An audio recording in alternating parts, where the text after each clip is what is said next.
तुमसे एक बात करनी है।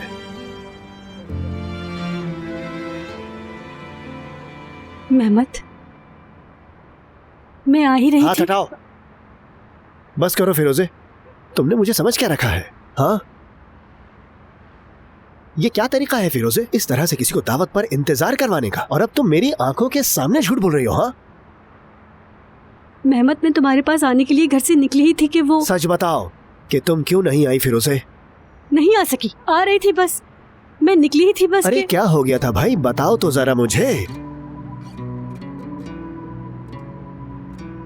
तुम नहीं बताओगी, मैं बताता हूं तुम्हें। अपने बॉयफ्रेंड के साथ भागना चाहती थी तुम, हाँ? और इसी वजह से तुम नहीं आ सकी थी फिरोजे।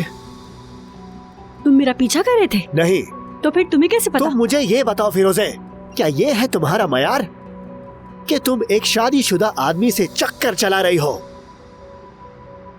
तुमने आज तक कोई गलती नहीं की क्या? कभी झूठ नहीं बोला? हाँ की है, मगर इतनी घटिया हरकतें नहीं। मुझे तुम पर नहीं, अपने आप पर गुस्सा आ रहा है। यार फिरोजे, मैंने हाल ही में उनकी कंपनी ज्वाइन की है। अल्लाह गर्क करे उनको, पूरे करीम ओग्लो होल्डिंग वालों को। क्या तुम जानते हो किन लोगों के साथ काम कर रहे हो? नहीं, मुझे नहीं पता था। मैंने तो बस उस कंपनी में जॉब के लिए अप्लाई किया, जॉब हो गई। बाद में पता चला ये कंपनी उस कमीने की है। बॉस है वो मेरा, आज पता चला है मुझे।